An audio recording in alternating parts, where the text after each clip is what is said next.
Sometimes I hate being right. Hi, I'm your host Drew Wilson, and this is another vlog posting, which is a bit of a solemn one to say the least.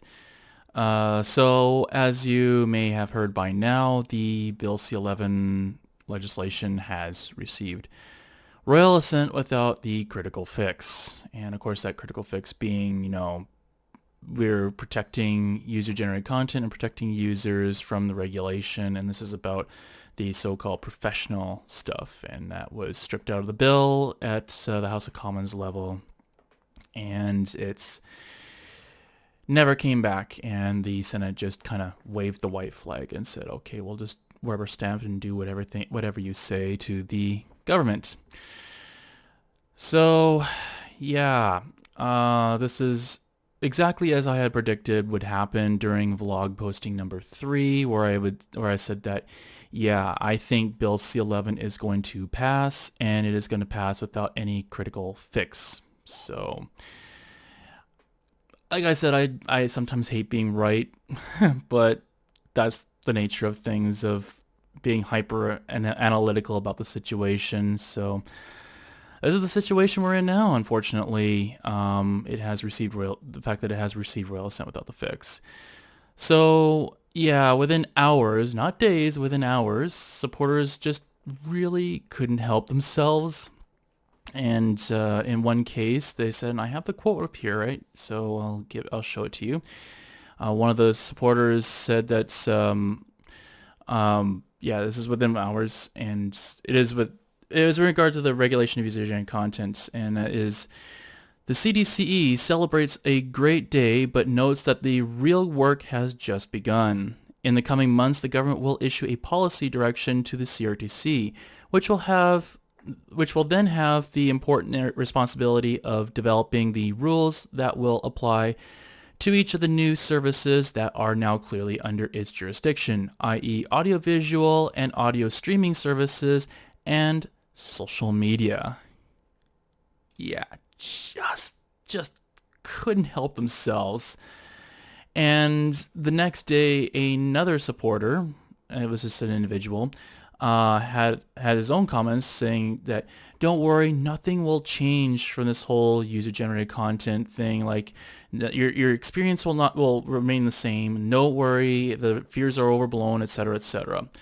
And he had this to say about the fears and how the legislation will actually be carried out. Here are some comforting thoughts.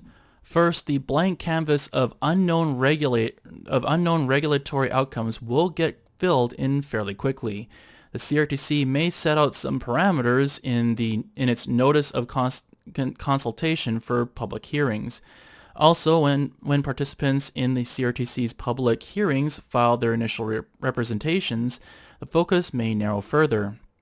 Second, the legislation gives the CRTC the authority to make YouTube tweak its algorithms in order to get quantifiable results on promoting Canadian programs.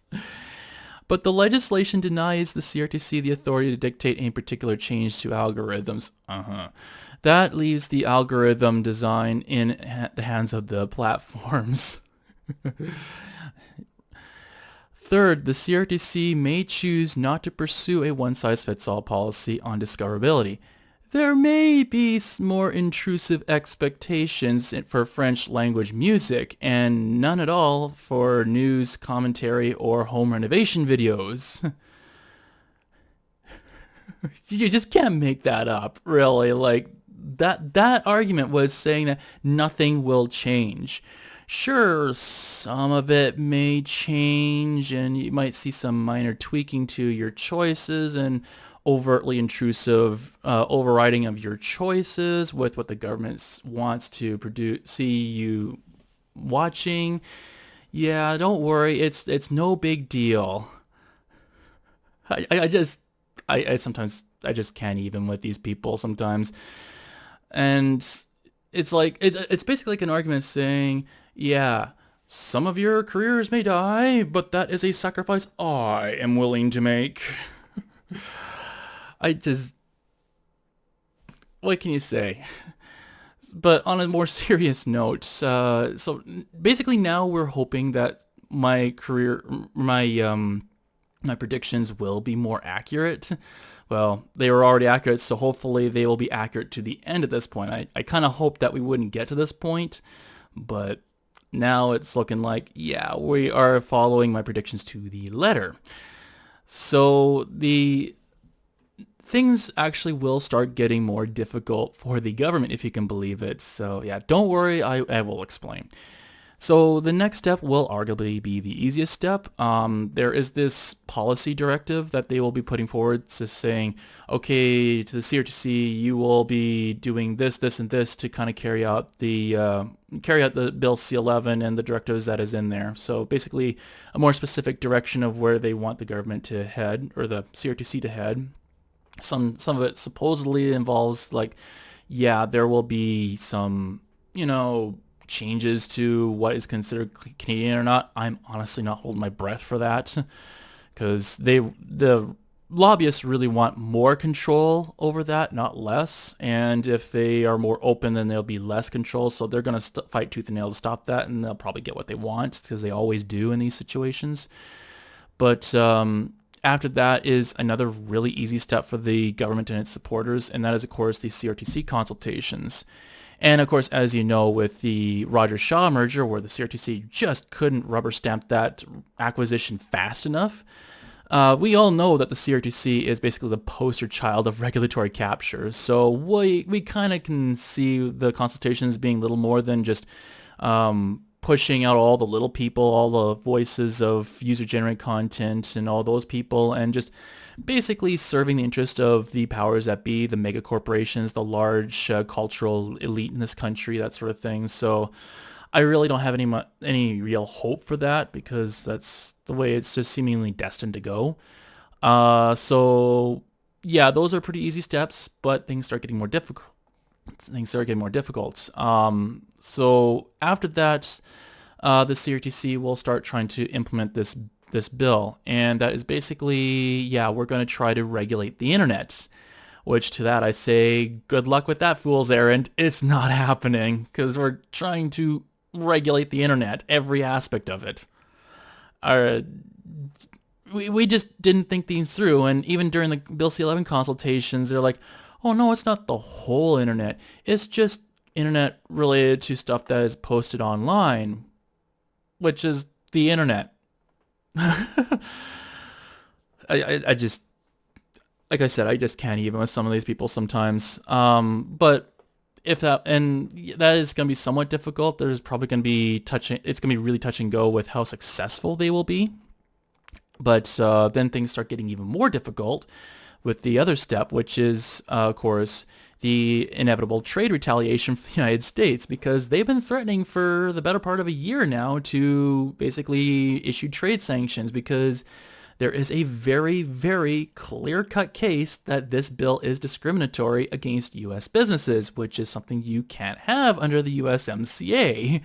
So they're probably going to issue trade retaliation, and things are going to get really difficult for the government. I don't know how they're going to handle this kind of trade retaliation, but they probably will. But I think the hardest step for the government is, of course, the court challenges, which, as I said in the previous prediction, is where things really go off the rails for the government. So basically, the lawsuits that would probably come out of this revolve around a whole bunch of different things, like the platforms and their ability to operate in Canada.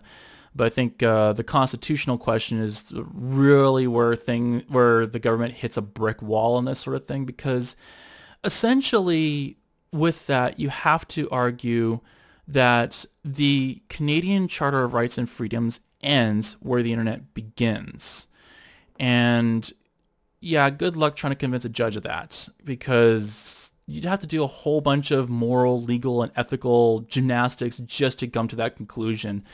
And I think it would be hugely surprising if a judge actually rules that way, because that's what I think a court challenge regarding the constitutionality of the bill will come down to. So I think one of the biggest surprises of this whole thing would be that no legal challenge comes of this, because there have been many voices in the legal community saying that, yeah, we're going to take the government to court over this, because there's obvious constitutional problems with this bill. And I still think that CIPIC will probably have a hand in that. That is the Canadian Internet Policy and Public Interest Clinic. There probably will be others as well. So we'll see how that shakes out. But I think that is where the government will just ultimately hit a brick wall on this whole situation. And yeah, it'll be really challenging. So hopefully things start breaking down the months ahead. All this was going to take several months, maybe years to go through. Like implementing this whole bill at the CRTC is going to take months in and of itself. The consultations is going to take months, and of course court challenges have been known to take years. I mean, I would be surprised if a court challenge takes less than a year to go through the whole process of going through all the appeals and everything. That would be surprising if it was under a year. So things aren't going to change overnight. There's going to be many steps ahead, but the problem is, of course, that, it's out of the public hands. Like, the public doesn't have really any options to fairly go and say, I disagree with this bill. Can you change this? Because that process is over now. So, yeah, it's basically in the hands of the legal community at this point. And I really would preemptively thank the legal community for any efforts they did to step in and actually try and put a stop to this madness. But yeah, we'll see what happens. We'll see how it all shakes out. So if you like this video and you want to help support this channel, there are plenty of ways you can do that. You can drop us a like and let us know, hey, you're doing a great job. Keep up the good work. And you can also subscribe to the YouTube channel and turn on notifications. Get that real-time updates on what videos we post next. It's the fastest way you can find out when we've uploaded something. But of course, if the notifications are a bit much already in your account, don't worry. A subscription will help out this channel a lot as well. You can also check out our website, freezenet.ca, and it has all the latest in music, video game reviews, news, and we even have a full-fledged wiki, so there's lots of cool features, all of it for free. So feel free to check it out. That helps us out as well. And if you want to more directly support our channel, you can also subscribe to our Patreon page, patreon.com/Freezenet, get all sorts of insider information, as well as early access to some of our material. And if subscriptions aren't your thing, you can always subscribe to our Coffee page, coffee.com/Freezenet. So there are a lot of ways you can help support the channel. So I guess that is all for now, and until next time, keep it cool.